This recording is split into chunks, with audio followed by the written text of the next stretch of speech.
All right. So just a quick refresh. So the product I'm talking about is Phexi, which is a non-hormonal contraceptive being developed and marketed by this company called Evofem in USA. So this is one of my favorite slides where I see on the participant the number of my students from pharmacy school, where I talk about development of new drugs. It takes anywhere between 12 to 20 years, 800 million to 2 billion US dollars, and success rate of 10,000 to 1. So in this particular case, I've gone through full cycle, which is starting from developing a project team and plans to reaching to a new medicine stage. And I've been very fortunate to witness this journey. Very few people in academia tend to have the same field of research for that long period of time. And I feel very lucky in that sense. So going to the basics, HIV started in 1980s, similar to what we have COVID this year. And at that time, STDs and AIDS, there was a clear connection between two. People who had STDs of any kind, they were more vulnerable to HIV. And population growth has always been an issue around the world, not so much in Australia, but in many countries around the world. So if you look at data for HIV, since late 80s, 1980s, they say that about 75.7 million people have been infected and 32.7 million people have died of HIV. Now put in context of COVID-19, so far we have had 1.5 million deaths. So that'll give you the scale of how serious the problem has been. And similarly on the population scale, if you look at, since 1950s, there has been a very sharp rise in population of the world. As you can see from this plot, it took us almost 1800 years to get to first billion. And then from there, you see the growth now, the numbers are shooting up like anything. So these two problems, so in my early days of research as a postdoc, there was a lot of focus on trying to come up with mechanisms to control or prevent HIV. At that time, it was understood that women's risk of acquiring HIV and STDs are much higher because of their biological, social, economical vulnerability. The need for pregnancy is obviously there, and STDs can be asymptomatic as well. So people started, similar to COVID-19 in that era, people started focusing on everything that can be done to prevent HIV transmission.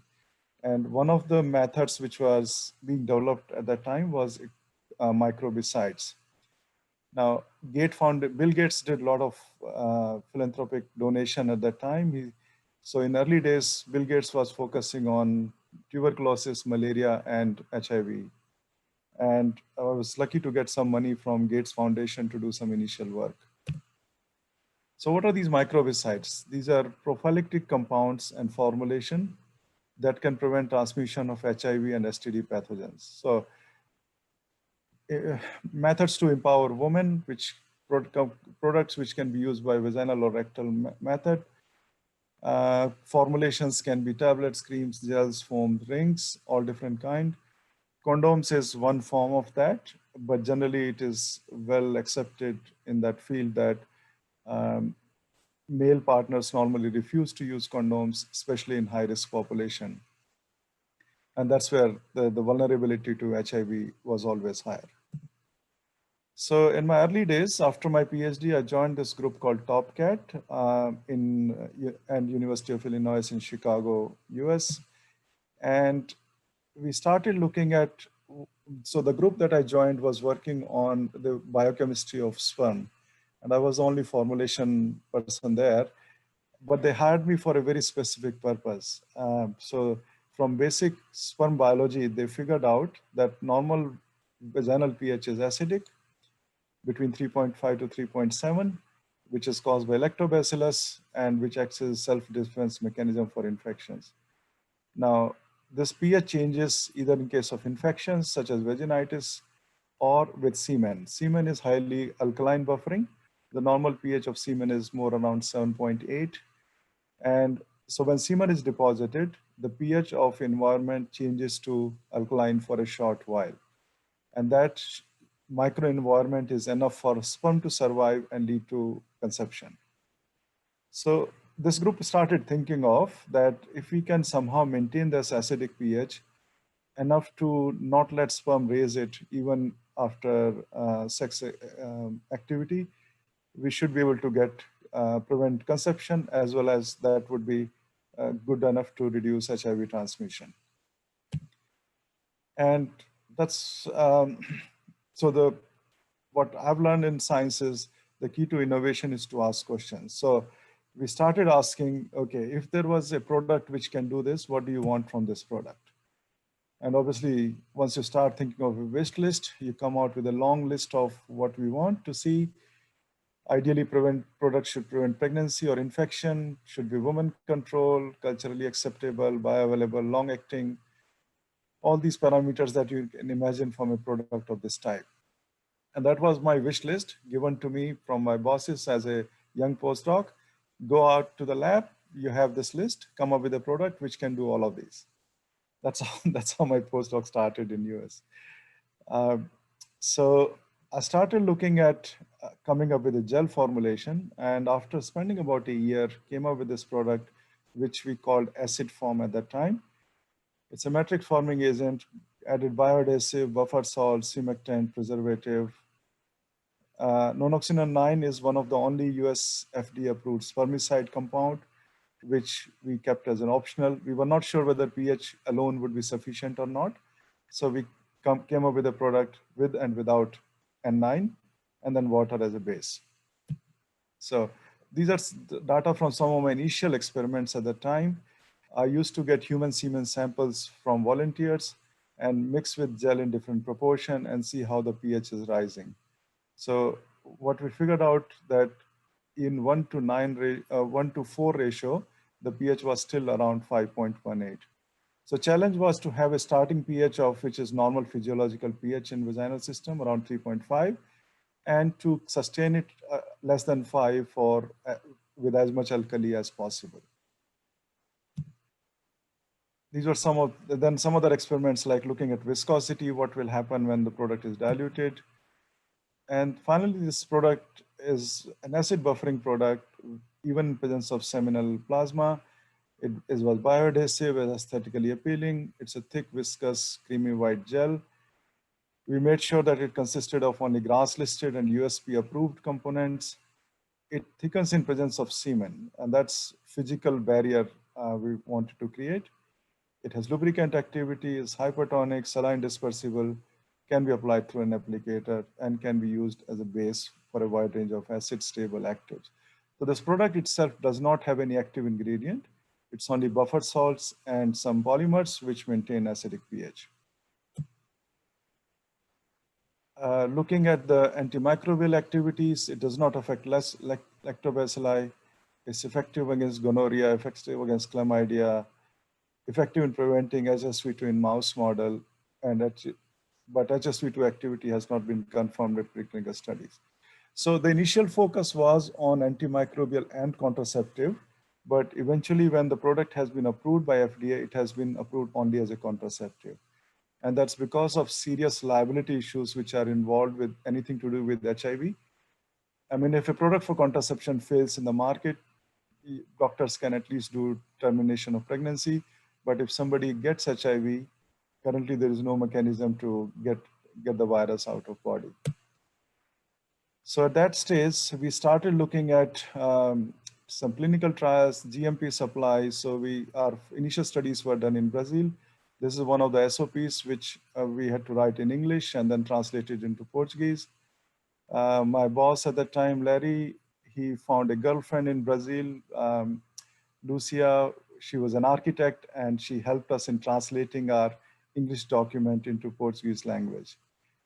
So these SOPs were then followed to make the clinical batches, and then we conducted phase 1 clinical studies in Brazil. A patent was filed at that time. So we have a US patent where I was first inventor, and then it was also granted in China, Australia, Brazil, Europe, and several other countries. So Rush University, where I was working, they licensed it to Instead in 2002 and then Evofem in 2012. So companies went through phases of less and more interest in the product, and for some time it was quite silent. Then they woke up again in 2012 and they started taking it further. I moved countries during that time, so my contact with the product sort of got lost. But in between, off and on, they would call me and say, "We are having this problem in the product. How do we solve it?" There are a lot of things which kept on coming, and I kept on trying to help them as much as I could. This was sort of a flow diagram of how we went through, including initial development and then tox studies in rabbits and rodents and biological activity. And then setting up GMP, documentation, translation, trial batches, clinical trials, approval in Brazil, clinical batch production, phase one, patent filing. So this is what we did in early days. It was approved as a personal lubricant by FDA in September 2004. And then in 2014, they started phase two, three trials of this product, and they changed the name to M4 at that time um, as a potential multi-purpose prevention technology, which works by restoring the vaginal pH levels. So this is one of the ads from Evofem when they were recruiting volunteers for contraception trials. So they completed phase three trials in 2015, and this is what came out of those trials. Um, they had to study contraceptive efficacy and acceptability for 7 cycles. Study design was phase 3 study across 112 sites in US, 18 to 35-year-old women. They were recommended to use the product 1 hour before each episode of intercourse, and they were observed for 7 cycles. So 1384 women were enrolled in the study. Mean age was 27.7 years. 7 cycle cumulative pregnancy percentage, that is the failure rate of product, was 13%. Not much of adverse effects. Over 80% women reported it as being very satisfied or satisfied. So in conclusion, in phase 3 study, this pH regulator demonstrated 86% contraceptive efficacy, was safe and well tolerated, and was highly acceptable. Now, this number may look small to you, but if you look at current contraceptive options, um, abstinence is considered to be absolutely 100% guarantee that it will lead to contraception. But everything else, implant are 99.9% effective, IUDs are highly effective, injection, vaginal ring, the pill used typically would be more around 93%. With all the contraceptive products, it's about how they're used. So even a condom will be 100% effective, or even this gel would be 100% effective if it is used properly.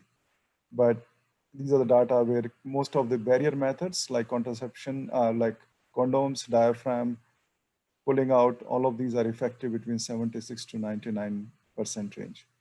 So with our product with 86% success rate, FDA was happy to give us approval for marketing.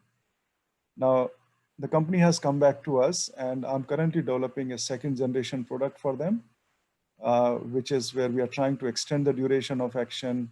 So current product has to be used for within 1 hour, but we are developing a product which if somebody uses 6 hours before intercourse, it might still be working. But that's the next phase, which is currently ongoing.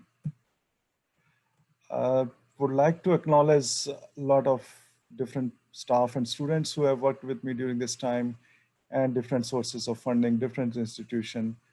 This work has spanned over multi countries and multi organizations and over almost 20 years of time. So that's all. I can keep going on it forever, but I think I'll stop here in the interest of time. And thank you very much.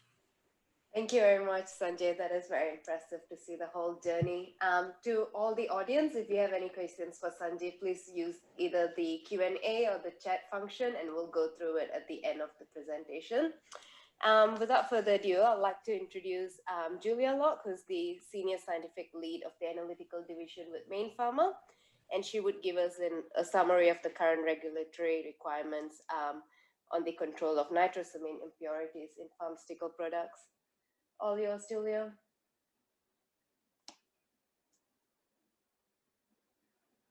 I think you're muted at the moment. Good. Oh no. Gonna do about that now. Should I leave this one? Okay. Sorry about that. Hope that's okay and everyone can hear me. All good from here. Okay, good. All right, so thank you. I'll be talking about control of nitrosamines in pharmaceuticals. Okay, so starting with some background. So I have there just the general structure of a nitrosamine. So essentially it's just the NO group. And it's not a new class of impurities. It's been known for some time. So in one ICH guidance, they are already mentioned. They are known to be mutagens. They're proven carcinogens in animals and suspected to be so in humans.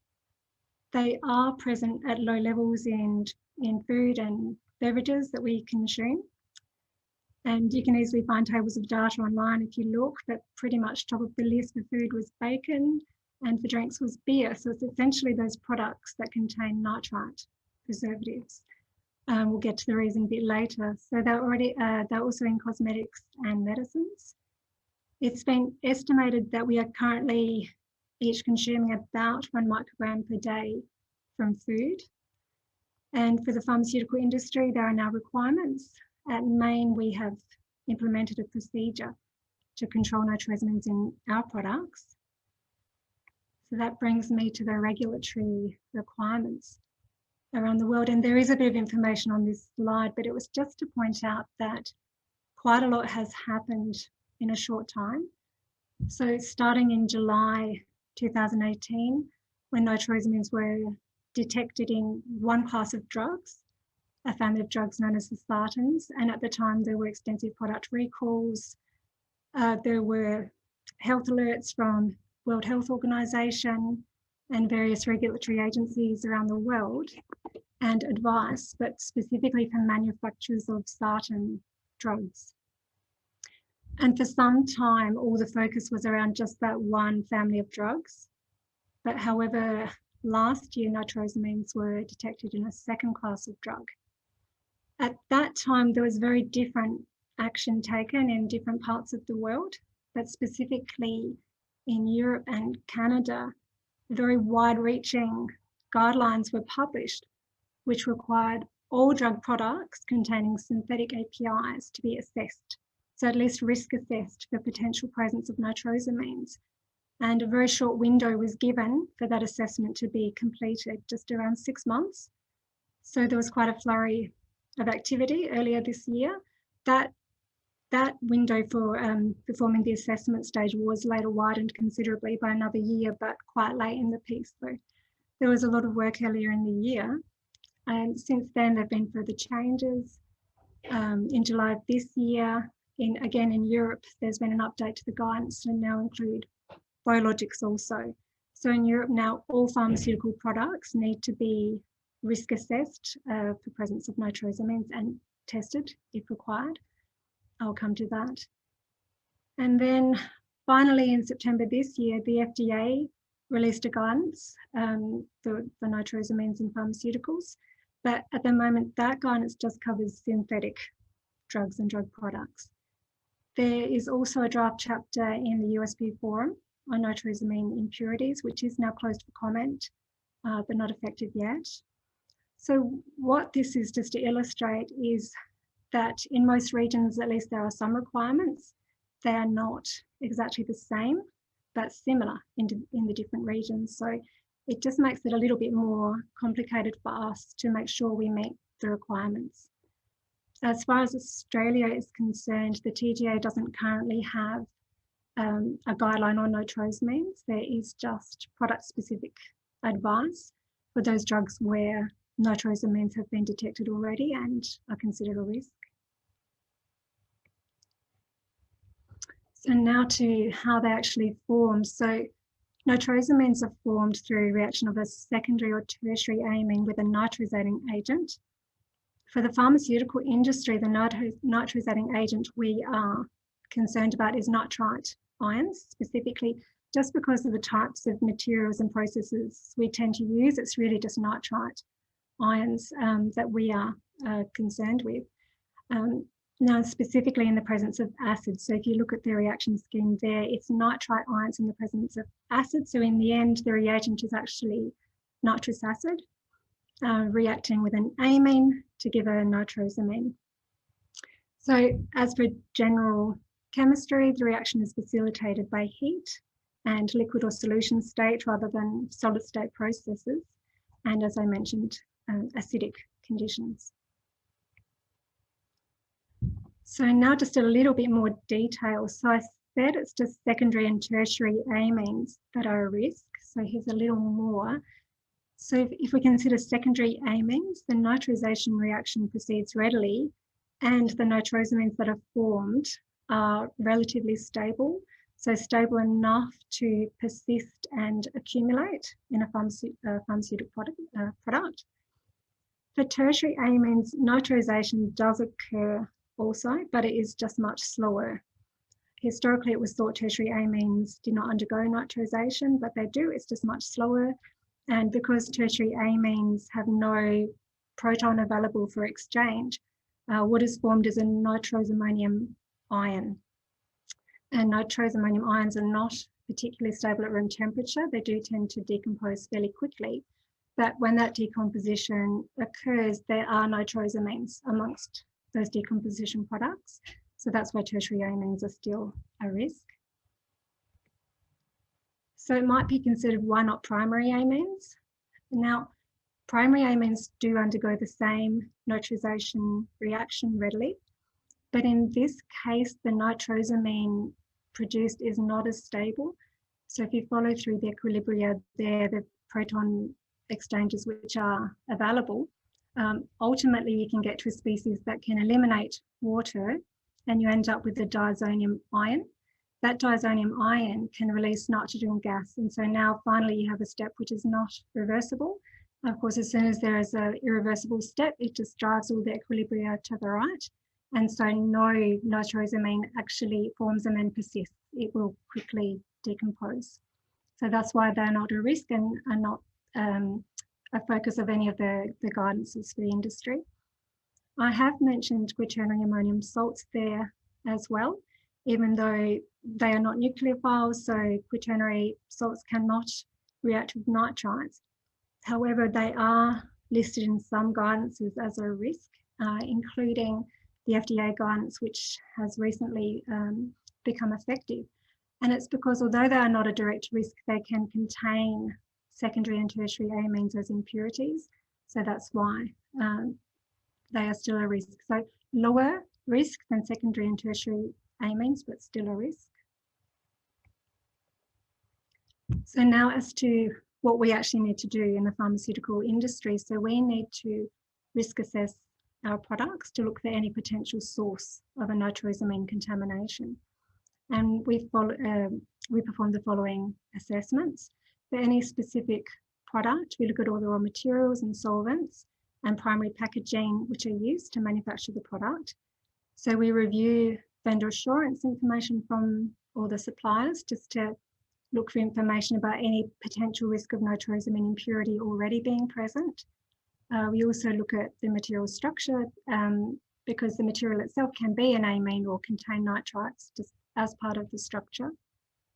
For the actual finished product assessment, we then bring together all those individual assessments of the various materials, along with the actual conditions involved in the process, the equipment we use to determine is there any overall risk to the product. So I have a diagram there that just illustrates all those potential sources of nitrosamines. And on the next slide, I just have them all listed in a table and then the specific risk factors. So then all those potential sources are now listed on the left. So I put all raw materials together, drug substance and excipients, because the actual risk that is present is the same. It is considered, the risk the risk is likely to be higher from an actual drug substance just because of the more complex chemistry involved in manufacturing a drug compared with an excipient generally.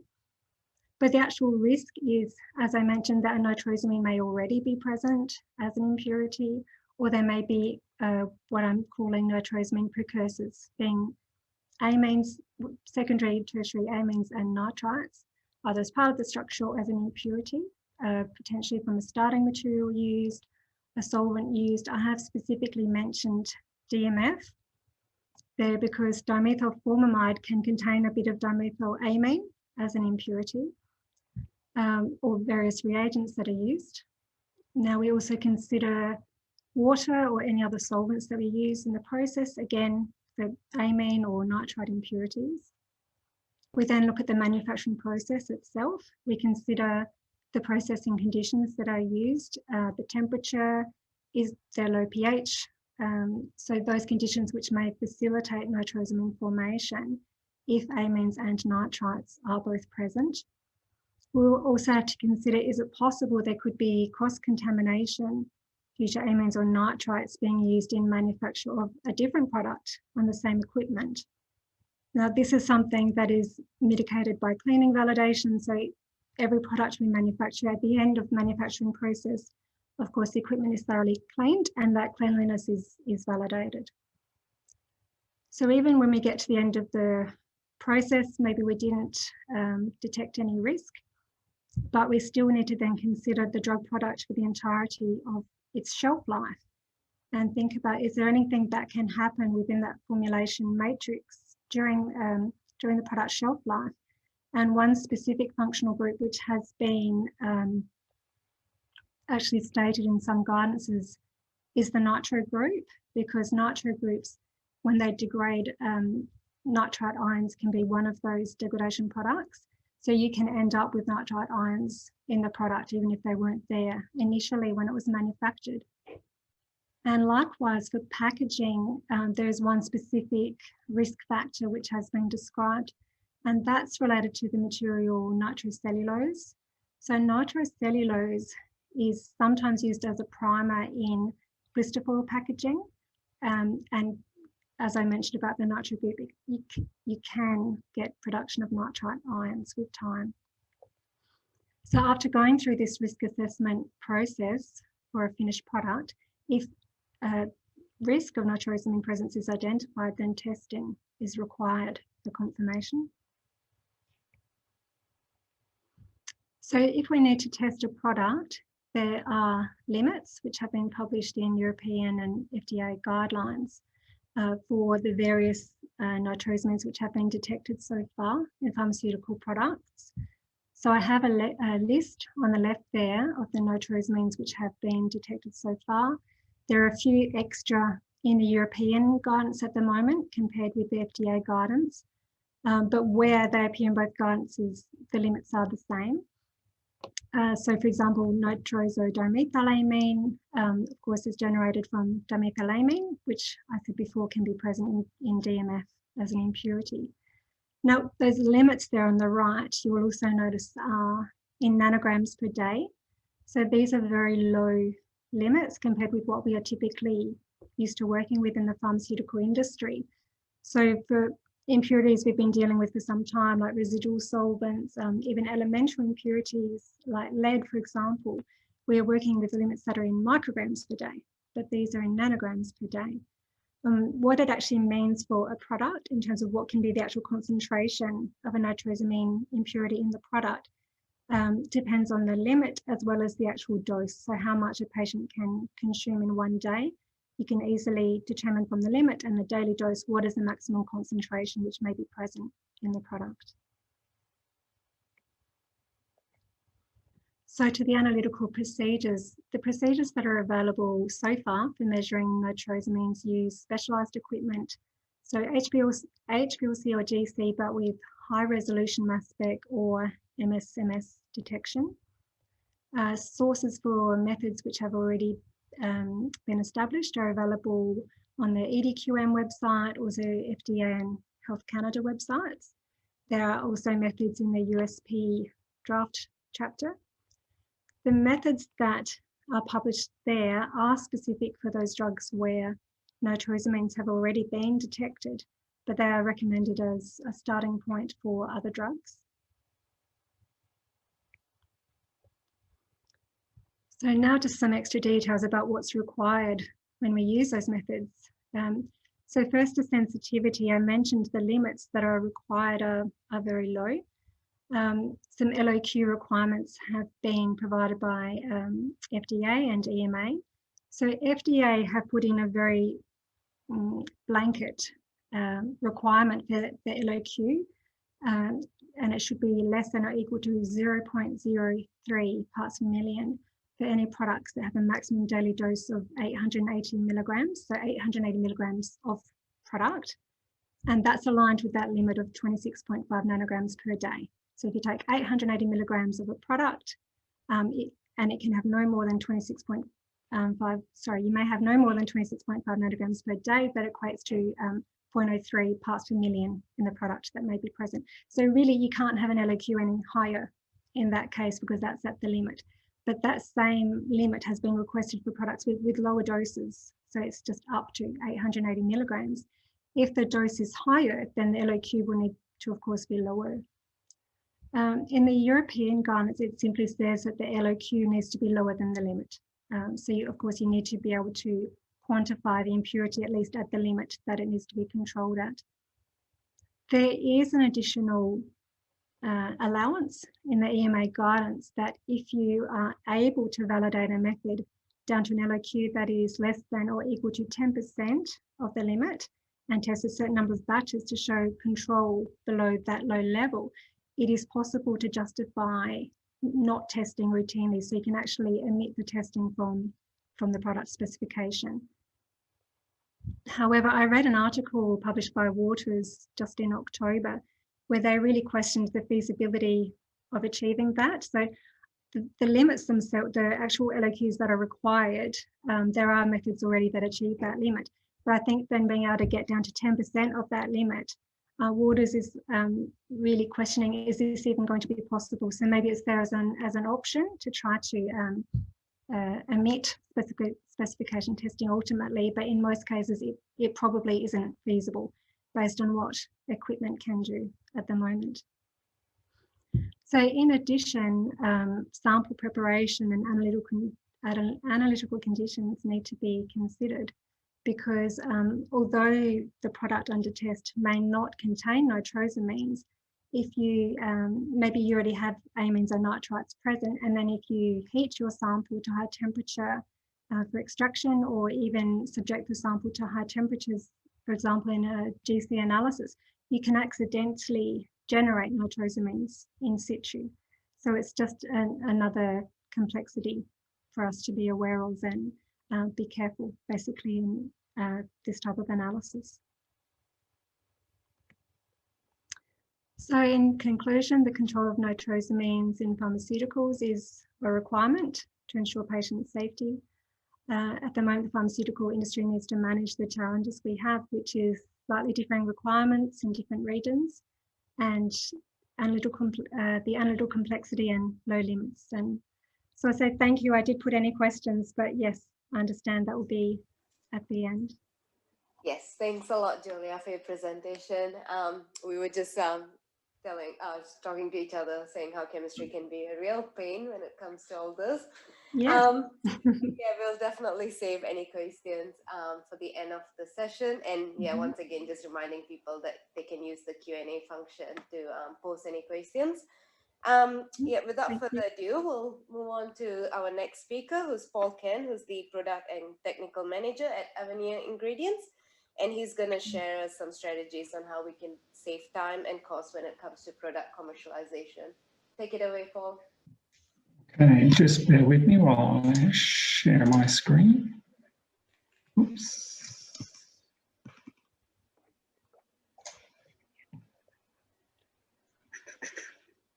Make sure I'm showing the right one, sorry.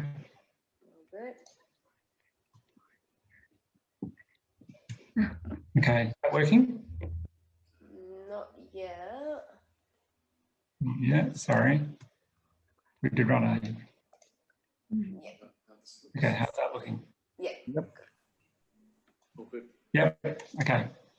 All right. So thank you for the opportunity to talk today. My background is really predominantly been in cosmetic industry, but have spent a little bit of time in the pharma world as well. But really what I wanted to talk about was reducing or implementing some really easy strategies for reducing time to market. And obviously time is cost in this world. So I guess as product development chemists, we spend a lot of time not actually doing product development. And there's a variety of reasons for that. One of which is scope creep and poorly defined development pathway, as well as the end goal, which is the product. So some of those things that we may spend our time on that aren't related or not adding value really to the product development process include waiting for feedback from, might be a marketing team, particularly in cosmetic industry, sourcing materials, supply meetings that are really irrelevant. Scope creep is obviously a big one. I'm sure we've all been halfway through a development process and then there's been a complete change in either a packaging format or an end goal. And that also obviously then relates or results in rework. So rework means cost. Potentially our cost of goods is too high. Processing issues from either lab scale or when you get to the production facility as well. Regulatory issues which may pop up or haven't been considered at the start of the process. Packaging incompatibilities. So the list is endless and all of these things are adding cost and time to your product development process. So the first strategy that I'm going to suggest that you consider is around your vendors. So the question of why have you got the vendors that you've got? So sometimes people will say that, well, these are the people that we've always ordered from, whether that be packaging or raw materials.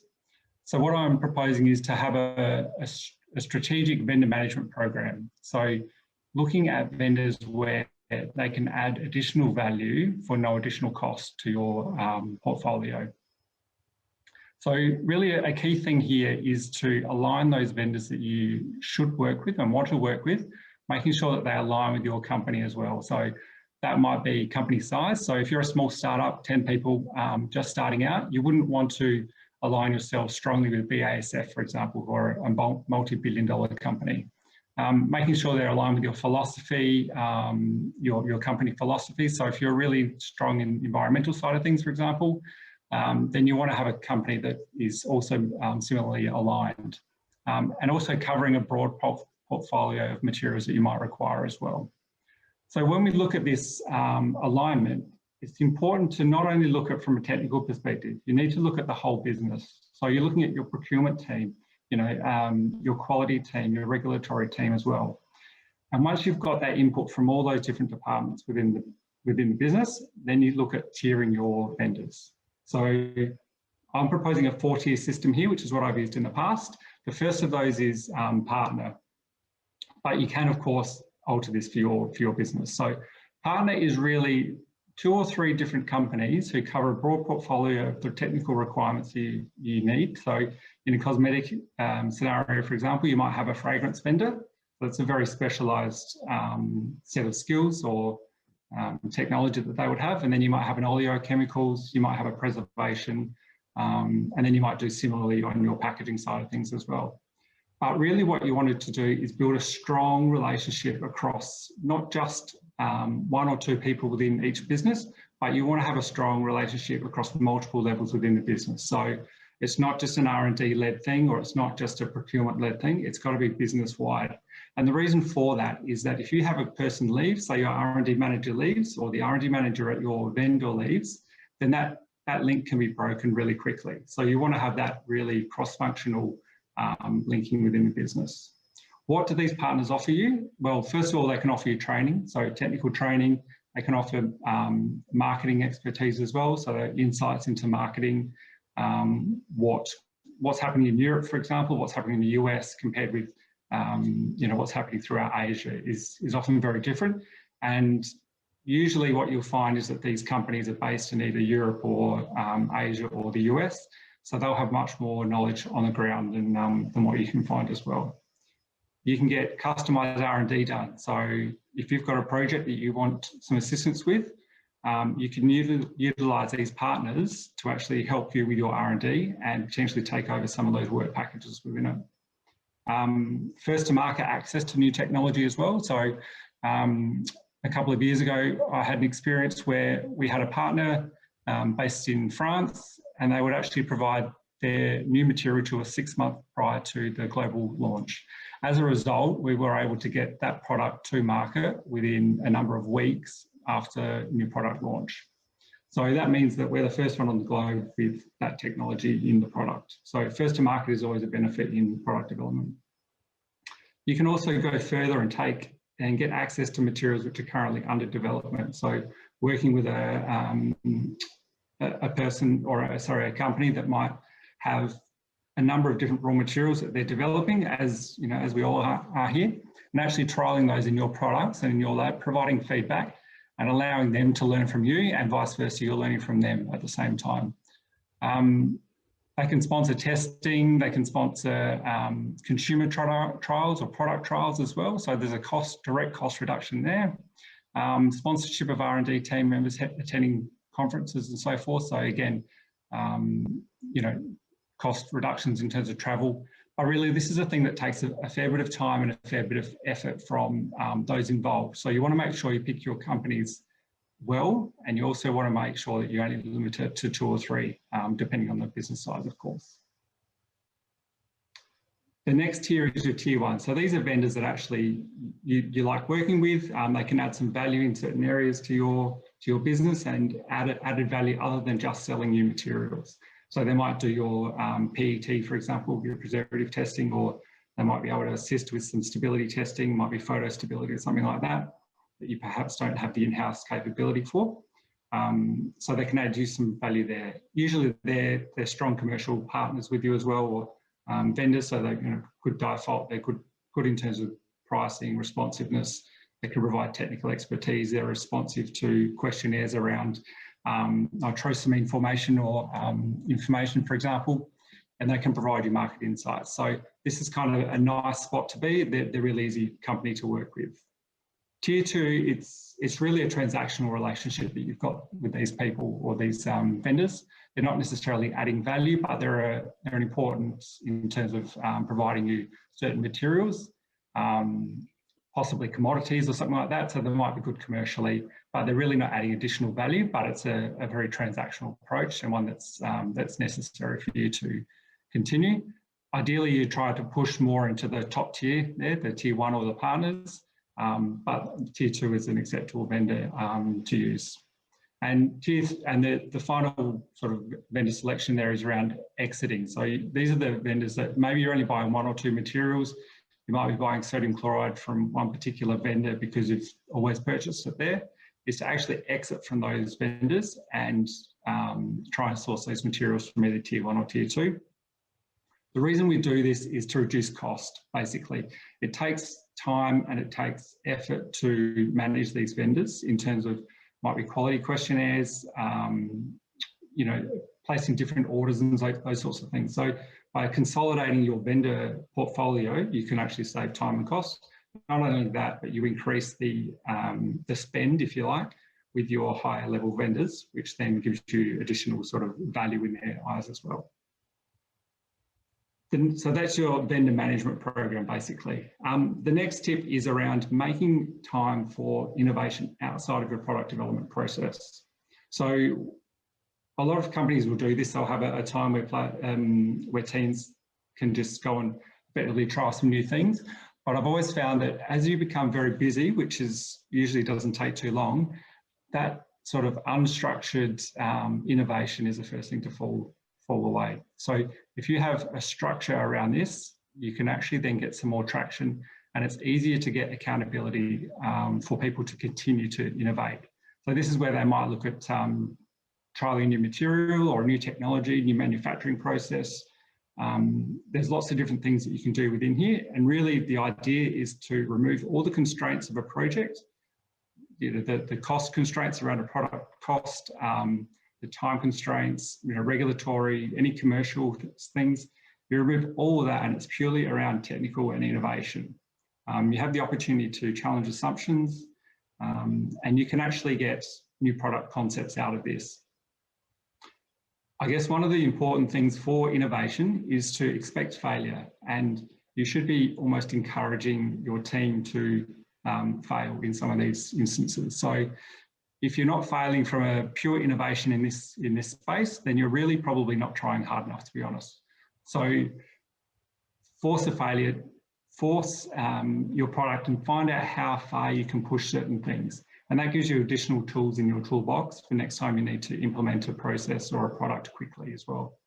The thing with failure is to make sure that you fail fast. So if you can innovate and only use 2 or 3 materials and try a new concept and then keep pushing and pushing, it's to fail quickly so that you spend the least amount of time getting to a failure.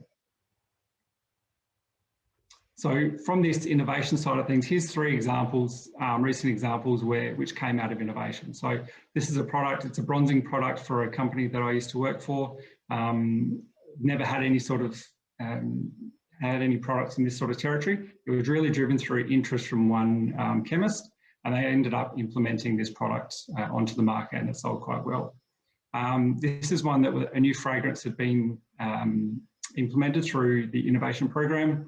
And again, we met to market and actually had a range of different products. This one, I believe, went to the top 5 products in the company's portfolio within the first 6 months. So a huge return on investment, and it wouldn't have come through without innovation. This is a Gelix signature range, and there were 3 different types of innovations that went into this, all sort of unscripted, if you like, or taken from work that had been done in the previous 2 years. So there was a new plant that was developed for no reason other than innovation. There was some encapsulation technology as well.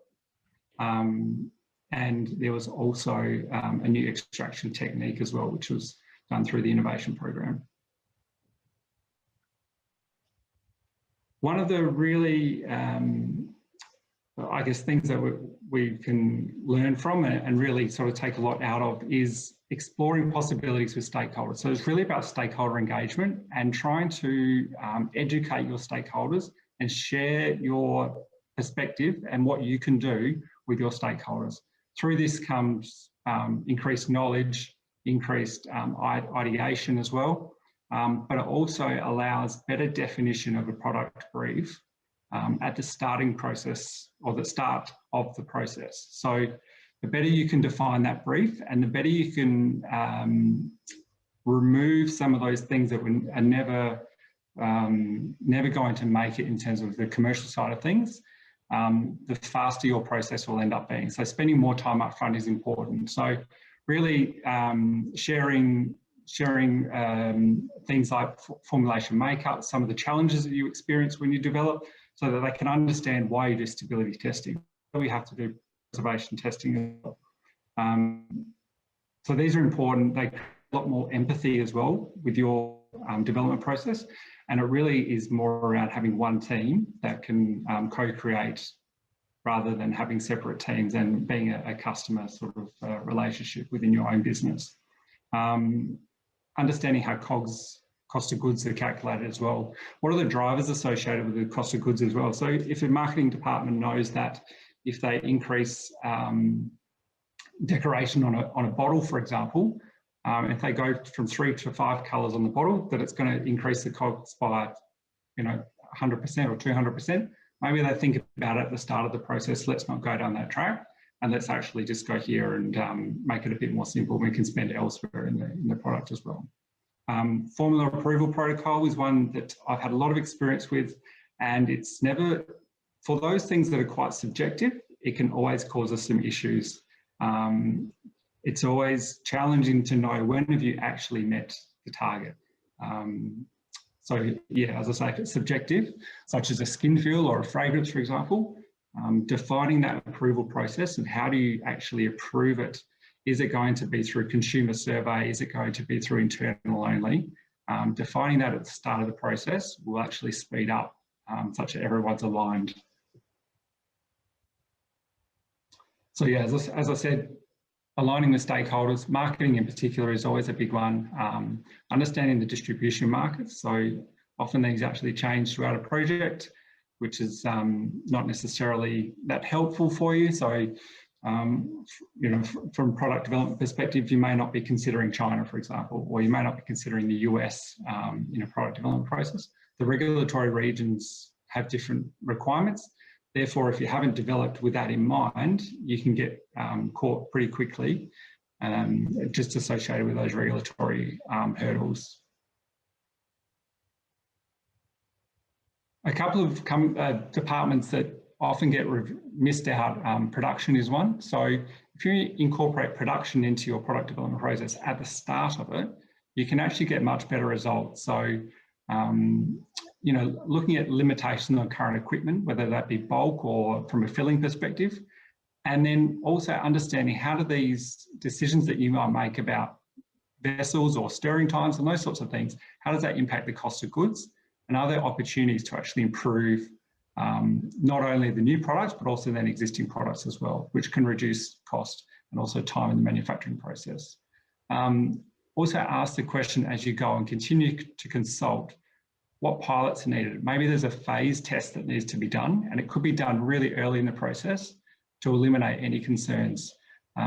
Often you'll get to finalising the products, going to a pilot stage, and you realise there's a really simple step at the start of the process that can't be done, either from maybe your stirrers don't work or are not strong enough, or they don't reach the right level in your formulation. So these are things that can be done really early in the process, and it's just about engaging and actually discussing and talking to people that have the expertise in those areas. Regulatory as well, so I spoke before, specific regional requirements might be labels, might be product residue, something like that as well. Julia spoke before about risk identification, so it's a really important thing to look at. So look at your product as a whole. How robust is your product? Where are the weaknesses? Is there a potential risk that it's going to fail stability? If it's going to fail stability, what do you think it might be? Would it be preservation, separation? Would it be packaging interaction? Could it be too expensive? So then to actually look at those mitigation strategies and then work out how do you implement those mitigation strategies at the start of your project, and at what point can you no longer implement those strategies. So you may think, well, we may need a different preservative system, but to do that, we need to get to the end of the formulation, test the product. We can test two in parallel, but that may mean that you have to then register two different products or create two different ingredient lists associated with that. And then what are the costs associated with doing that? And when is it too late to actually start to implement these strategies? The final thing is debriefing and learning. So this is such an important step that I think companies don't always do that well, but it's about engaging all the stakeholders involved in the project, from the briefing stage right through to wherever you want to end the debrief effectively, but usually it goes through the distribution chain as well. So what went well, what didn't go so well, but then to look at continuing to adapt and evolve the process, but also debrief as you go. So you probably have a stage gate process for your development. So if you can debrief at each stage gate, that'll actually produce more and allow you to evolve and adapt quicker than if you wait until the end of the project, which may be 2, 3, 4 years, or longer in duration as well. So implementing these really simple things, I'm sure we've heard a lot of these quotes before. They're really easy to actually implement. It's not technical at all, but it's just about aligning and engaging with stakeholders early in the process and making sure you're strategic in the way that you go about your business as well. So that's pretty much all that I've got. There's lots of little things that you can keep talking about, but I'll leave it there for the moment. So thank you. Well, thank you very much, Paul Ken. It's good to get a different perspective on it as well, seeing how it works in the industry. And we'll have our last speaker, Damien Rankin from Dominant, who's the Research and Quality Manager over there. And he's going to share some of the challenges when it comes to R&D in small and medium-sized enterprises. It's all yours, Damien.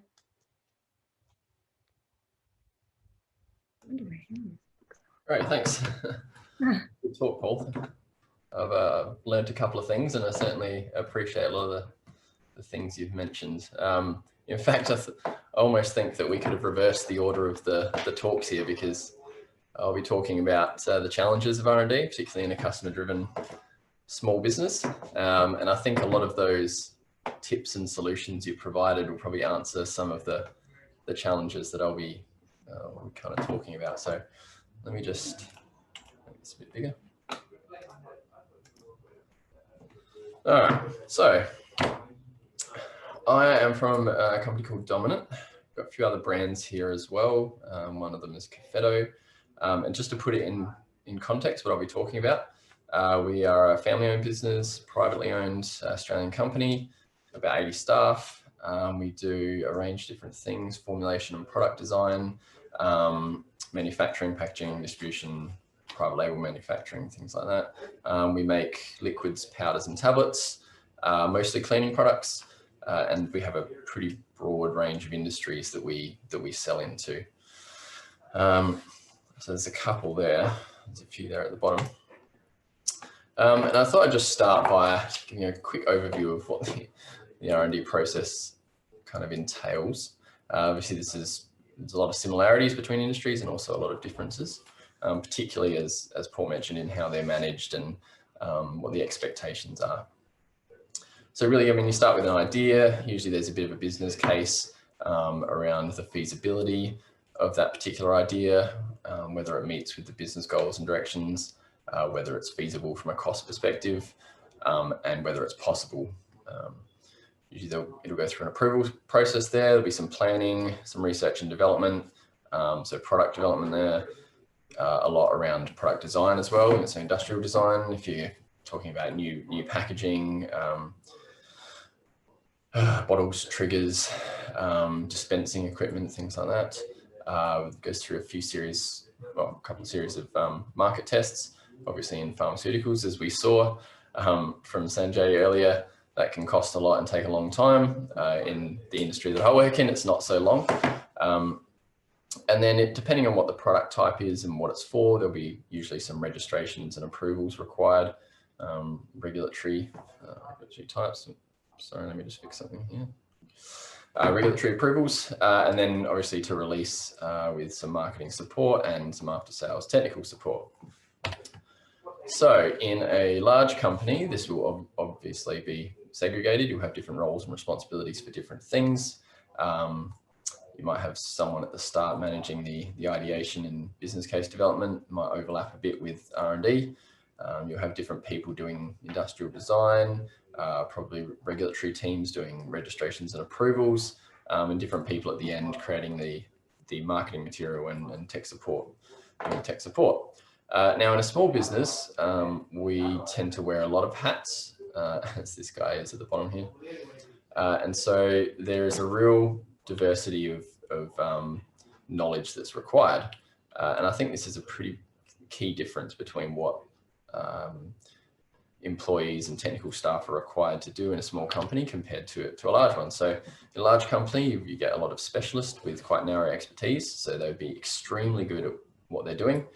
They know it inside and out. And in a small company, you generally get some generalists. So they've got generally broad expertise, maybe narrow expertise in one particular area, but generally broad expertise across the whole process. And they're required to sort of step in and out based on need. So some of the real challenges in R&D, again, this flows onto some of the solutions that Paul provided, which were really great. Innovation is one. Now this means different things to different people. And I find that to be one of the biggest challenges when it comes to meeting expectations. People have a very different idea of what innovation means.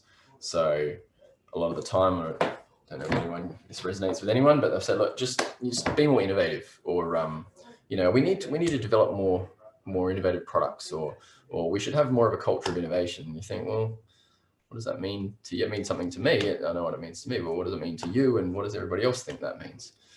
So that's a really tricky word to work with, I think. But a lot of other priorities include general product development for ourselves. I mean, sometimes we might do, actually a lot of the time we're doing product development for customers. So they'll be the ones giving us a brief, not an internal brief. There will usually be business goals associated with that, you know, growth and expansion are on the minds of most businesses. And then how do we prioritize that with the needs of internal staff, sales support, quality teams, regulatory teams, things like that. And obviously all of this takes up a lot of resources, takes up a lot of time, and finding the balance between all of these seems to really be the key. So what's the goal? Every project has a different focus. They don't all fit into one category, and really defining what that is can be a real challenge. So is this just a project where we're doing or initiative we're chasing to support our customers or our existing customers? Is it something we're doing to try and drive down costs to improve sales? To improve profitability, and possibly be more price competitive and then increase sales? Is that what the purpose is? Are we going for a new business opportunity? Is there something in the market that we think we can target that no one else can, or that maybe we just haven't ever done before? Or are we looking at completely new markets? So as Paul said, if you're selling something here, it doesn't mean that you can sell it anywhere else. You might look over at China and say, hey, it's a pretty nice market. It's absolutely massive. Why don't we just sell it there? Send it over, doesn't get let in the country, gets rejected. You've paid for a whole heap of stock to be sent, probably labeled as well, with China-specific information, and it's been rejected and you're not sure why. So hopefully that doesn't actually happen to anyone, but you can see that would be quite easy to do. We've actually had some customers do that. They've taken some of the products we've made for them in Australia, they've sent it somewhere else and then wondered why it didn't get through. So what's your goal? You've got to sort that out first. And then from there on, what are you trying to do? What are you trying to innovate? What are you trying to change? What are you trying to improve? So if you're doing it for a particular reason, if it's a customer or if it's world domination, how are we going to do that? So are we going to invest in raw materials? Are we going to develop a new raw material that's going to change the way that, for us, clean, I suppose? Are we going to develop new mixtures of ingredients that are already existing? Are we going to apply the same products but use a different technology? Do we have a different way of delivering it? There's some pharma examples at the bottom, but it kind of applies anywhere. And can we just take what we've got into a new market? So trying to align whatever we're doing with the business goals and directions sounds great, but it's not always that easy. So clarity of purpose and clarity of direction, I find really helps to align all the different areas that are running through the business, and it almost allows them to do it autonomously. They know what the purpose is, and they can see how what they're doing can align to that and how best to do it, rather than constantly having to ask the question. So you sort of drive accountability down a little bit. So balancing all the needs of different stakeholders, which I actually have on the next later slide. I can go through to that. No, balancing the needs of the stakeholders is pretty important. And this one is a triangle that I really love. It's a really simple way to show whoever it is that you're talking to, whichever stakeholder it is in the business or outside the business, what they're going to get. So, you can pick two. If you want it to be good quality, you want it to be the best product that's out there, and you want it to be cheap, well, it's going to take a really long time.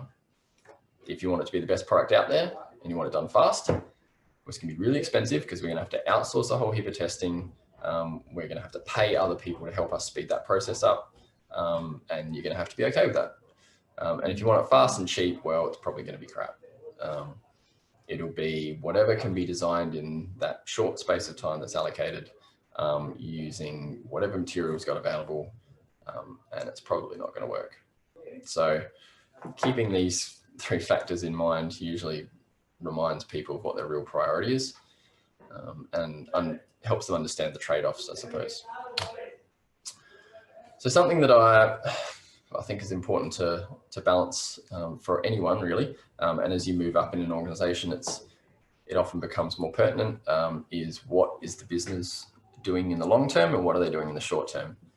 So often the lower down you are in an organization, probably the time frame is more short term, and as you move up, you're expected to sort of understand what the strategic goals are and sort of align what your area is doing to that. So that's priorities can differ quite substantially between different departments for that reason. So one of the things that I always like to try and do in my area is to have some long-term major development projects running at the same time as all of the short-term deliverables that people in the business are generally after. So a whole heap of incremental improvements to products and services, which are absolutely great.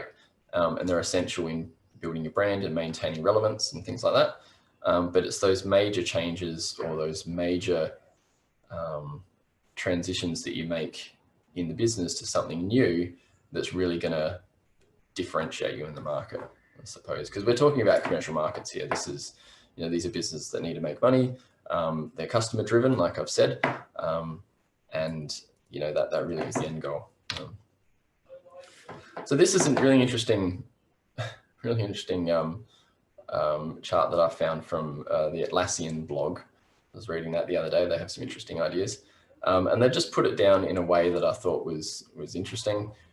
So comparing the impact and the urgency of a particular project or development initiative, and based on whatever you put up on the board, you can assign it to either something we need to do, something nice to have, or something that we definitely won't bother doing.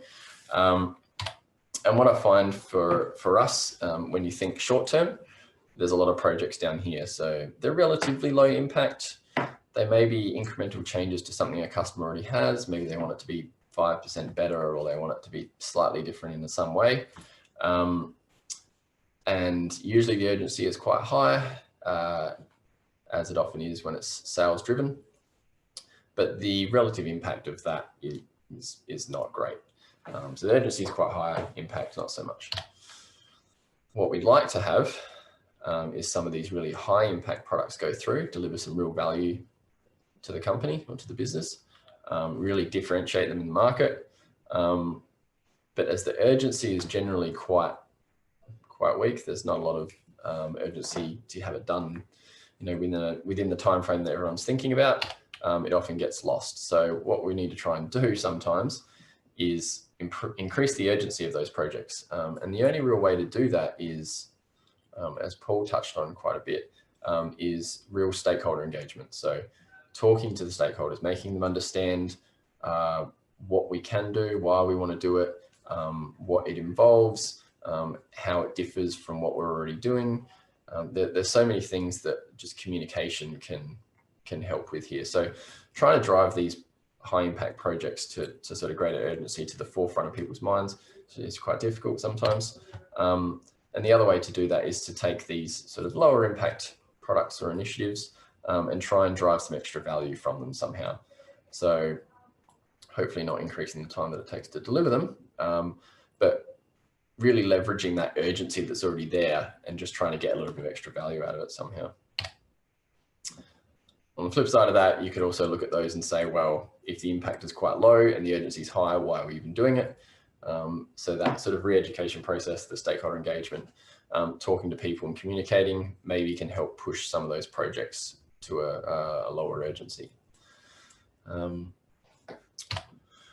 So the stakeholders, I mean, there's heaps, obviously. The key ones in a manufacturing and manufacturing business like ours, suppliers, the environmental impacts, I suppose, and there's a few different stakeholders there. Customers, one of the big ones, clearly. Regulators really enforce what we can supply to certain markets. Staff internally, and that brings up the principal agent problem, where you've got some often misalignment between what, say, the shareholders or the people running the company possibly would like to get and what benefits the staff member sort of individually or as a group. There's often, if there's a disconnect there, you often have the priorities are disconnected and the outcomes might not be what the business needs, what the business wants, or what the shareholders are asking for. So finally, yeah, shareholders. So really, in the end, if you're in a public company, what you're doing is really to drive the profitability and benefits to the shareholders. So keeping those in mind is important. Luckily, in a company like ours, it's a family-owned company, so we can talk directly to the one shareholder in this case, and really drill down into detail what exactly they want and why. So here's a quick example, something we make, dishwashing tablet, for example. Actually, I took this photo here from a website and I put it at the bottom here. How to use dishwasher tablets and how to make your own. So, okay, that's interesting, considering what we know goes in it and where the efficacy lies there. And I think the answer on that website was mixing vinegar, bicarb, and I think soap. So I think, oh, okay, all right, good luck with that. But this example here, dishwasher tablet, just gives you a bit of an idea of what's in there. So we've got some sequestrants to manage any hard water that's coming through, some alkalis, surfactants. Okay, if you've got a 2-in-1 product, might have some rinse aids in there, some polymers. I mean, these are all for different cleaning, have different cleaning effects. I think most of you should know what surfactants do, and alkalis, anything with a high pH there. Polymers, I mean, they can have a variety of different functions. It might be surface modification, it might just be emulsification, it might be assisting with emulsification, it might be dispersion of soils, some bleach. If it's a dishwashing tablet, you've got a lot of colored soils there. People have enzymes, and actually the performance has increased quite a lot in the last sort of decade, and it keeps going. Dyes and fragrances, and obviously excipients to help keep it all together. So in that, there's quite a complex set of criteria depending on the brief. What is required from each of those product categories is really quite different, and there's a whole heap of different challenges associated with each of those. One of which obviously is supply management, vendor management, like Paul touched on. But I'm going to go through, oops, yeah. I'm going to go through a couple of quick examples before I finish up. I've got a few minutes. So when you think about that formulation, you go back to what's in it, and what the brief is, what the claims are that are being made, what are the cost requirements, what's the pricing in the market, where's the position in the market. When you consider all of those things and more, it really helps you define what you need to do at the formulation level. So you've got the brief, and for us in this case, if we're looking at the surfactants, for example, we've got quite a few different choices. Agricultural feedstocks, palm oil, coconut, canola, rapeseed are probably the 3 most common. Synthetic sources from petroleum, you've got alkylation and ethoxylated versions, same for the agricultural feedstocks actually, and sulfonated varieties. And really, these really tie into so many other parts of the product. I mean, the marketing claims that are being made, the values of the company, what the company sees as its corporate social responsibility sort of status, whether you've got any registrations that require certain things, whether there's just a generally accepted standard in the industry for how you would formulate a particular product. So the use of different feedstocks has a variety of different effects on the product and vice versa. So consumer sentiment can often drive this pretty heavily. Probably the other thing that doesn't get considered as often is approvals and registrations, and usually this is either thought about at the start or not until right at the end, and that causes a lot of time blowouts, unfortunately, because the time taken for them to review and assess is often a hell of a lot longer than anybody's willing to wait. So regulators often look at the efficacy of the product, stability, quality of the product and reliability, manufacturing process, things like that. And what we found from a lot of the other certifying bodies, I suppose they're not really regulatory, but you're getting certifications or registrations, things like organic cert and so things like NSF that are testing for product properties. So they're looking mainly at other things. So are they from GMO sources? What are your feedstocks? Are they a GMO source? Are they agricultural? Are they petrochemical? What are the inputs to those? What are the feedstocks to the feedstocks? How are they manufactured? What are they processed with? Have they had any efficacy testing, if that's applicable?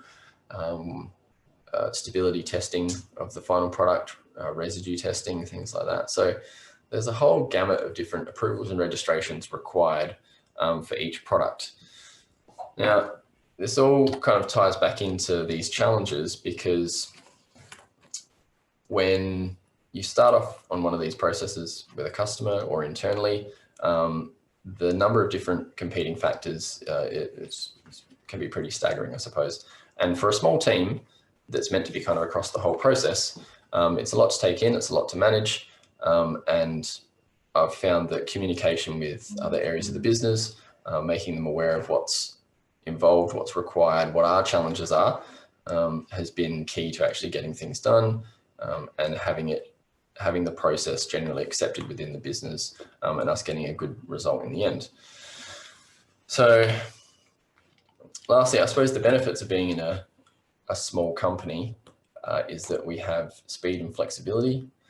So a large company may often take a long time to run through some of these processes. Considering the size and the number of people involved, we can usually get things done pretty quickly.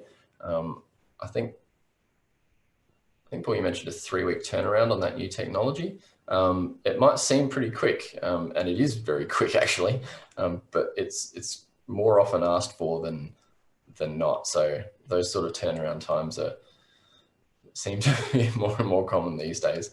I don't know whether it's got something to do with people's general requirements for information. People expect information to be readily available at a moment's notice, social media and electronic devices and things like that. But just that general requirement of things being done quicker and faster these days is definitely on the increase. So speed and flexibility, we generally have a broad expertise, so you can get a broader scope of information from whoever it is you're talking to in a small company. And you do generally get personalized technical support.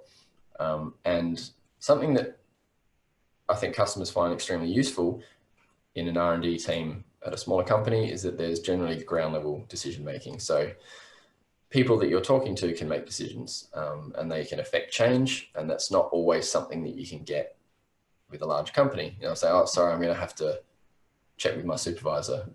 And then that person will have to check with their supervisor, and then they'll have to get approval from their whatever team or whatever it is that they're trying to do. So that ground level decision making, I think, is something that is a benefit, and also a negative in some ways, because it does cause a lot of conflicts in priorities. So look, I've gone way over time. I'm really sorry about that. I'll leave it for questions now. Thanks for attending. I appreciate it. We know it was on short notice, but I hope you enjoyed it. Yes. Thanks a lot, Damien, for your talk as well. That was really interesting. And yeah, once again, thank you to all our presenters today. It was a good variety of topics, and I'm sure we can all agree that we all can learn from each other in this webinar. For any audiences with questions, once again, you have the Q&A function. There's also the raise hand function that you could use.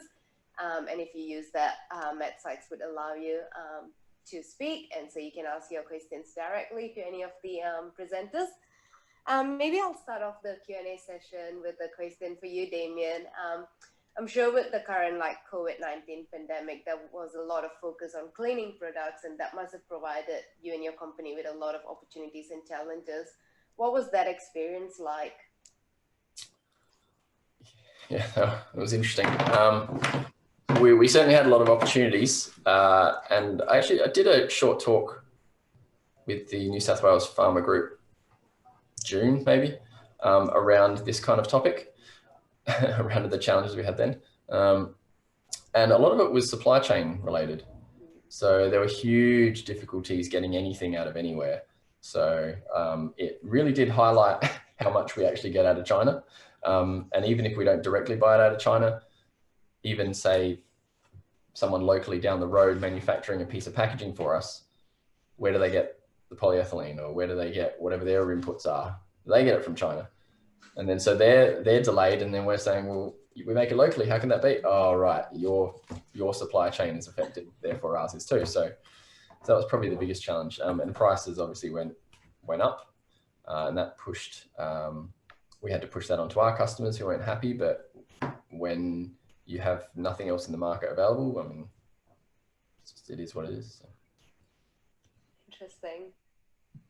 Does anyone else have anything to add on that? I was just going to say, just in terms of pricing as well, we saw a huge dive in the Australian dollar around March, I think it was. I think it dropped about 15 or 20%, you know, within a week or something like that. So certainly from a pricing perspective, that was also a contributing factor. But yeah, the old supply and demand was very interesting at that time. Even as much as, because we obviously import from China, from Europe and the US and a variety of different countries, but it was as much around availability of shipping containers, which sounds really stupid, but we're still seeing shipping containers in short demand at the moment. So if anyone wants to build a couple of shipping containers, get into a new business, I think it's pretty lucrative just at the moment as well.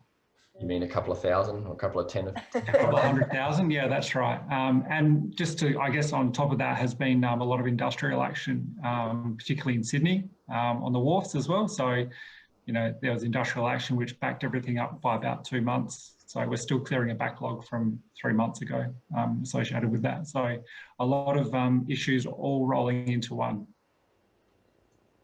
It's really interesting, isn't it? Tells us how much we are relying on so many other people when it comes to product development. I do have another question and probably, oh, Sanjay, do you have a question? Yeah, thanks, Santhni.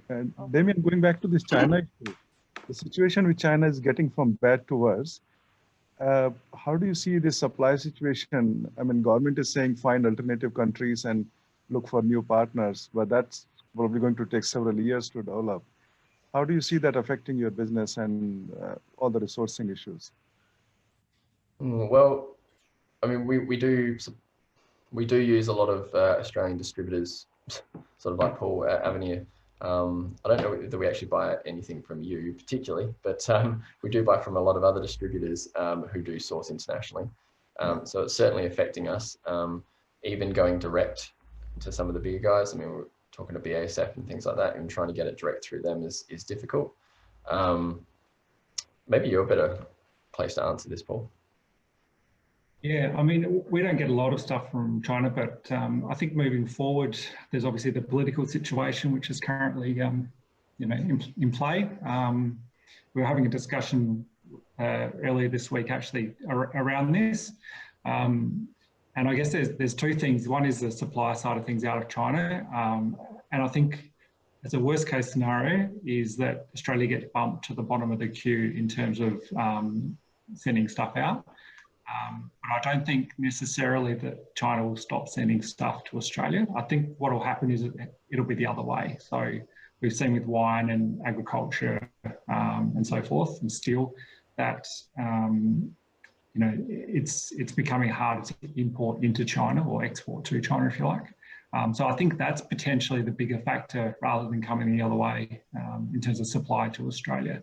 So yeah, we're keeping a close eye on how various companies are going to be influenced, and it's going to impact different companies in different sort of ways because of the amount that they export over there and the type of product that they export as well. We are certainly seeing a lot of effect on pharmaceutical excipients. With our industrial partners, they are waiting for months to get all the excipients now. It's becoming very difficult. Yeah, we're finding that as well, actually. With our tableting, we obviously use quite a lot of pharmaceutical excipients in that, and there are some that they've just said we just globally we don't have supply of that anymore. Yeah.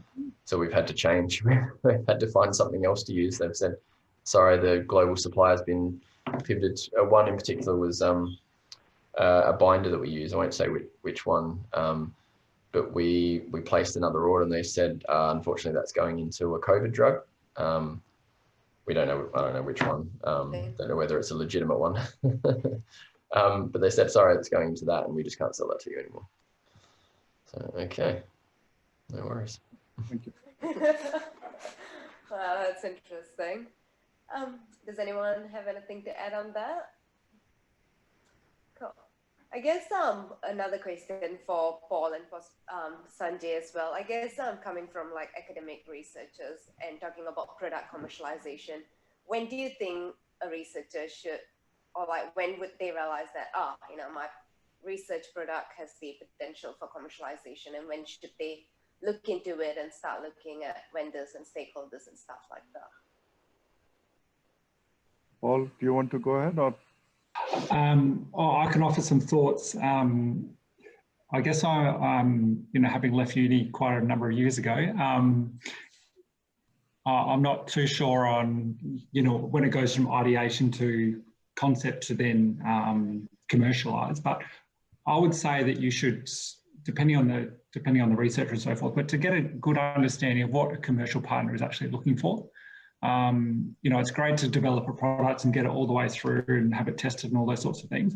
But then if it doesn't meet some key criteria that a commercial partner might be looking for, or the market's looking for, then it's of no value. So the earlier you can get get insight, it doesn't necessarily mean, you sign up to a commercial partner, but to, I guess, broaden or engage with your network of commercial contacts and see what sort of things they're looking for, such that you can sort of almost do the engagement at the start yourself and gain that knowledge so that you can consider those when developing. I agree with Paul. From my experience in interacting with industry, I've learned that companies won't talk to you unless you have your innovation patented. And they expect products at different levels. Everybody wants a product which they can market tomorrow. Nobody wants to participate in development process. Very few companies do that. And that means it becomes very difficult in academic circles to create that balance. For us, where we have pressure of students completing their degrees and writing their publications and postdocs having to have publications in order to generate further funding, it is very difficult to hold on to all that information. And so really, realistically speaking, a good way to do that would be to have a separate pool of money somehow, either through a funding or through an industrial partner, work on a project without thinking of publications, without thinking of involving students in those projects, complete that work, and then talk to companies and say, yes, we have something, which in the current environment is extremely difficult situation to be in, just because of the limited funding available. Yeah, we had a question come through from one of the UniSA. One of my first year students has actually joined us today, which is nice. Just asking around if you've got an ingredient or raw material which is coming from a particular country and then maybe China, for example, and that becomes problematic, how easy is it then to sort of switch to another vendor or another country? I guess she was sort of wanting to ask that type of question. Yeah. Damien, you want? Well, I mean, it depends on the product, I suppose. We do that we actually do it quite a lot. We have usually an alternative raw material supplier for everything. So for every raw material, we'll have an alternative usually. So it's not always extremely urgent when one supplier fails because we usually have a backup. But there are quite a few examples, even recently, where we've had raw materials that haven't had a backup because we haven't been able to find one or it hasn't been one of sufficient quality, and that supplier has failed us. So yes, we do have to start looking elsewhere. And the way that the world's globalized now, it almost doesn't really matter where you get it from, as long as the quality is what you need it to be. Maybe you need low quality and low cost. I don't know. Maybe you need high quality and high cost. It depends on the industry. But yeah, for us in Australia, in most cases, if you're getting it overseas, it's a very similar time frame. It'll be 12 to 16 weeks from the US or from Europe or somewhere like that. It's going to be less, 6 to 10 maybe from Asia. So it's almost irrelevant where we get it from, as long as we can plan in advance enough. And when we do decide that we want to change, there's quite a rigorous set of tests for most products, especially if we use it. Maybe we use it in 40 different products, I don't know. And so testing it out throughout all those can take a long time and a lot of cost. So we try and avoid it as much as we can. In some cases, it becomes very difficult to substitute suppliers or move to a different supplier because of specific characteristics of the material. For example, if you have a lipid complex which has a particular lipid composition, or an excipient which has a particular particle size which not many people can manufacture, if you change any of those, then you have to repeat your formulation, your scale up, your stability studies again. And that can become very involving exercise and time consuming, of course. So depending on the number of suppliers around the world who can supply. And so that these days, what my industrial partners are doing, when we start developing formulation, they look at our excipients that we want to use, and they want to make sure that there are multiple suppliers available when the product gets to the market. So if there's only one supplier in the world, which many times in research we do, we try to use very exclusive kind of ingredients. They will stop us there and say, we don't want you to use this material in the formulation because we don't want to deal with supply issues in the long run. I think Julia can probably talk to the challenges of changing over an API more so than anyone. Yeah. Yeah, definitely. So touching on excipients first though, there are guidances that will tell you what work has to be done if you need to change the supplier of an excipient. It depends on what the function of that excipient is. So some things, structural forming, may require quite a lot of work, even just to change supplier in terms of proving that the product still has the same properties and is still stable. And for changing the supply of drug substance, yes, absolutely, we will have to go through manufacturing batches, show it meets specification, showing that we still get the shelf life that we require. And that's all after we actually go through a whole vendor assurance process to ensure that the new drug supplier actually meets all the requirements that we have for having elemental impurity statements, nitrosamines statements, and all the other quality requirements. So yes, to change an active ingredient is a very big task. If I might ask a question around the innovation aspect, and I'm going to put my university hat on here. So with innovation, obviously, even in a small team, you might have a couple of really talented people with lots of good ideas, but obviously time poor because of the particular business imperatives of the company. So what I'm wondering is whether there might be a role for interns to come into the company for, say, 3 or 6 month periods and do the donkey work for your particularly good idea that you might have. Yeah, I think that's a good idea. I think what we generally find though is that the chemists usually want to do that little bit of innovation themselves, and they'd rather push something else across to the interns.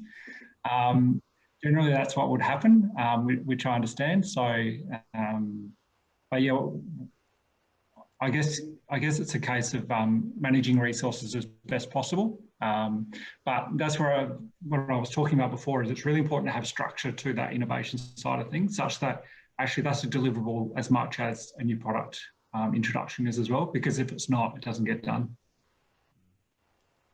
I think Michael Romeo might like to, he's got his hand up. So Michael, I'm just going to unmute you, mate.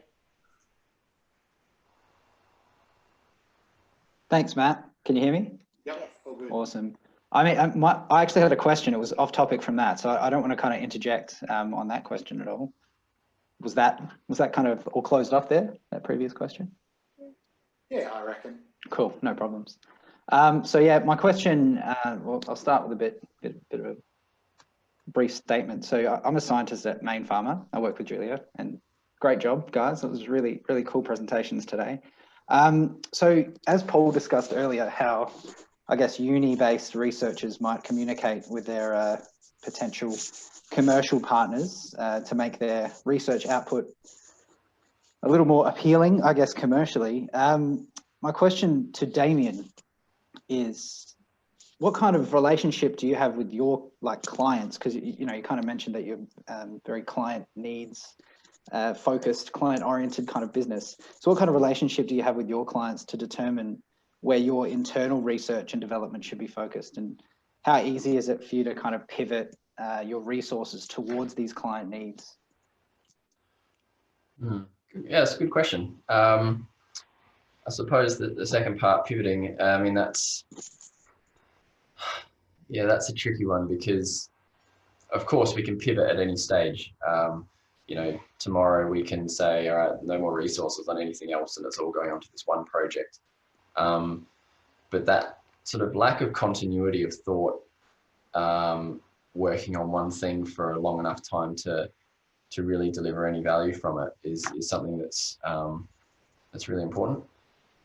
So whilst we can pivot relatively quickly, and we're quite flexible in that regard, having that long-term continuity, I find, is actually kind of key to delivering some of these bigger projects. Sorry, what was the first part of your question? So yeah, the first part was essentially around the relationships you have with your clients. So you said you were kind of client focused, and I guess you know, what's that communication channel like? You know, so you know where to focus your R&D. Yeah, so I think you're kind of asking two things. I guess there's that client relationship, and then there's also how do we internally prioritize? Is that what you mean? Yeah, I guess so. Like, how do you internally prioritize your research and development, and do you base it, I guess, on your clients' needs? Do you have a kind of open communications channel with them? We try to just be open about the timeframes. So we'll have our own product development schedule, and trying to fit in a customer's requirements can be tricky depending on who it is. We do work with quite a few really large international clients, and they do get a little more prioritization than some of the others, only because of the scale and scope of the opportunity that it presents. So the relationship with them is a little more formal. We usually have a dedicated account manager that manages that, and then usually myself will come in from the technical aspect, and we'll provide them with regular updates, you know, whatever that time frame might be. When it comes to some of the smaller customers, we often just say, look, we'll put this in our schedule, but we can't say when exactly it's going to be done. I mean, at any one time, we might have, you know, 40 projects that are on the schedule, and we can only do 10 of them at one time, without being too scattered that nothing gets done. So yeah, look, it's tricky. Yeah, we do definitely prioritize the larger customers just for that reason, for that opportunity. Does that sort of answer your question? Yeah, somewhat. That's cool. Thanks, Damien. Do you have any other questions, Matt? No, we're getting near the time we said that we'd take it. I think everyone's probably zoomed out after 2020, I reckon, just about. So we'd really love to, I mean, I guess in summary, this has been a great webinar, and thanks to everyone for giving up their time and presenting today. Of course, we did this at reasonably short notice. I just really wanted, I think Damien and I have been talking about doing this for a while, and we thought we'd better make sure we do something before the end of the year. And we did actually have over 20 people here today, which was pretty good given the relatively short notice of this particular event. And we'd really love to do something in person in March. So I'm sure Damien and I will catch up soon and start plotting what that event might look like. But I'm hoping that it will involve food, talking to someone face to face, and possibly some beer or wine. Agreed. We'll see. Yeah, we will. In person's the goal. Yeah, exactly. So, and I'd like to thank Santhni for a great job moderating and keeping everybody under control. So that's been great. And thanks for everyone for attending. And I know I'll see some of you, like Sanjay, probably tomorrow, maybe. Good morning. But, I know you're on leave, aren't you, Sanjay?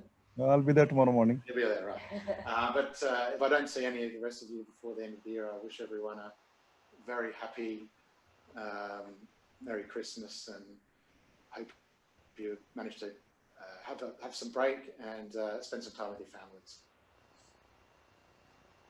So thanks everyone, and take care. Thanks all. Take care. Thanks, Matt. Guys, thank you. Yeah.